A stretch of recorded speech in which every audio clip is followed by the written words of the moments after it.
next? Let's take David in Australia. Wow, it is a super international show. David Yay. in Queensland. You're live with Eric and V. What would you like to talk about? Hi, Eric. Hello. Hello, V. Yes, hi. Sorry, there might be a slight lag. So if there's a little bit of a wait between when I answer, that's probably what's going on. No worries. We've kind of been dealing with it all day, so yeah. You're good, my friend. What would you like to talk about? I wanted to talk about fairness, how I think fairness is very important, and fairness in association with how God deals with us. Okay.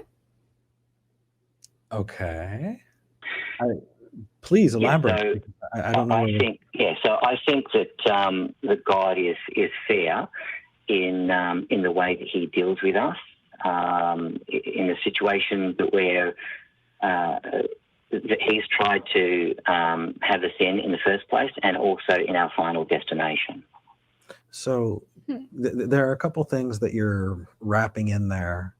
But we want to meet you where you're at, and so I think that I'm willing to, for the sake of having this argument, put down the whether or not that God exists at all, because I actually don't think that God is necessarily very fair at all, especially if do you believe in heaven and hell?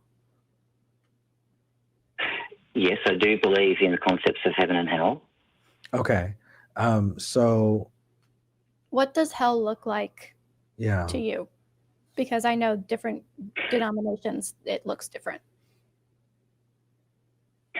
Yes, hell, that's a good question. Hell is a one-time event at the end of time, after everyone has had their time in court, where people cease to exist. They are annihilated. Okay, so you're an annihilationist. Interesting. Why do you take that particular interpretation of hell?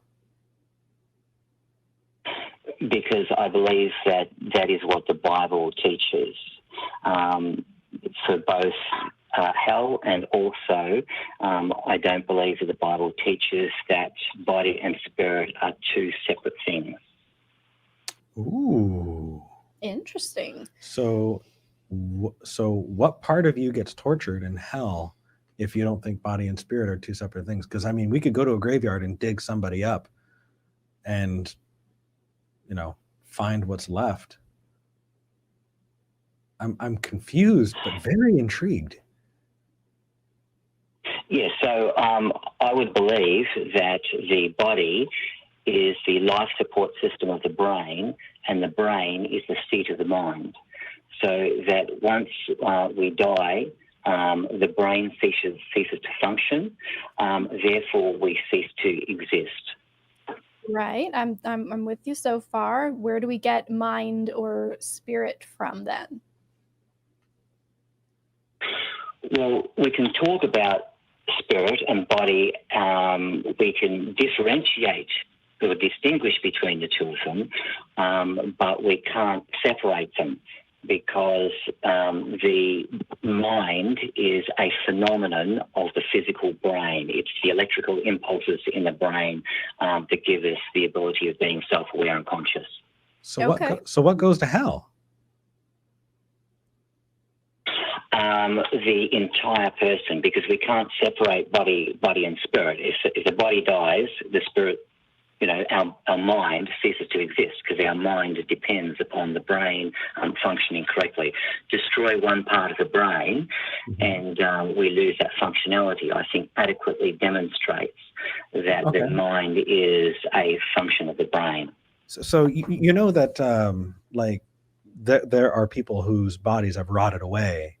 I mean, Tupac's friends smoked him. How do we get that part back? To torture it? Like, I don't understand. At what point do you think that they're currently empty graves right now, or do you think that, like, how do we get there? Well, Tupac's friend would have ceased to exist, so he doesn't exist. So he's neither in heaven nor in hell. He has ceased to exist at this time. Okay, because annihilationism. Okay, so But okay, so there is no hell. Right. The concept of hell apparently is a one-time physical event that then leads to annihilationism. And honestly, like if we're talking about fairness, annihilationism is more fair than eternal torment. We still run into problems of, okay, prove it exists. But okay. I guess my next question for you would be then kind of going off what you were saying about the mind being an emergent property of the brain. And if you damage a part of the brain, that it affects your ability to believe or to accept or to comprehend the gospel. That is a physical incapability on your part because your brain has been altered in some way. Would God still annihilate you for that physical inability? Would that be fair? I can't say whether that will be the case or not. I would say that the decision would have to be one that is fair. Perhaps the person's life would have to be taken into account before that event. Surely there's some fair way of resolving that. I'll have to say I don't know. Okay. Well, we like the answer I don't know. We think that it's a hard answer to give, but a good one. It seems to me, and this is just me kind of spitballing coming from, I think we agree on a lot. I think that we agree that nothing happens to you after you die and you do technically cease to exist. We just don't think that there's a choice or a punishment aspect to it. It's not like you can choose to not exist or not. I also am an annihilationist in the sense that I also think that we are purely physical beings that cease to exist after death.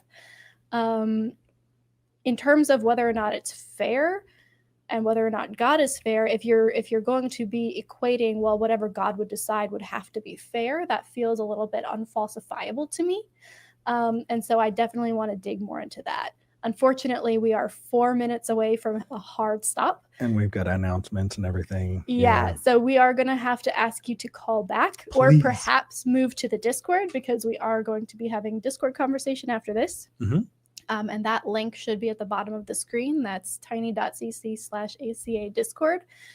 But yeah, I want to thank you for calling in. I think that we agree on a lot. And I'm, for one, very interested to continue this conversation. Definitely. When possible. It's tragic. We've got you and we've got a whole bunch of callers that are sitting so on. Many good callers. 1, 2, 3, 4, 5 callers who are, this is heartbreaking. Dude, thank you for calling in. And we're so sorry that we didn't have enough time. But yeah, please call back. Yes, thank you. And I'll come on to Discord. Perfect. Sounds Sounds good. Thank you.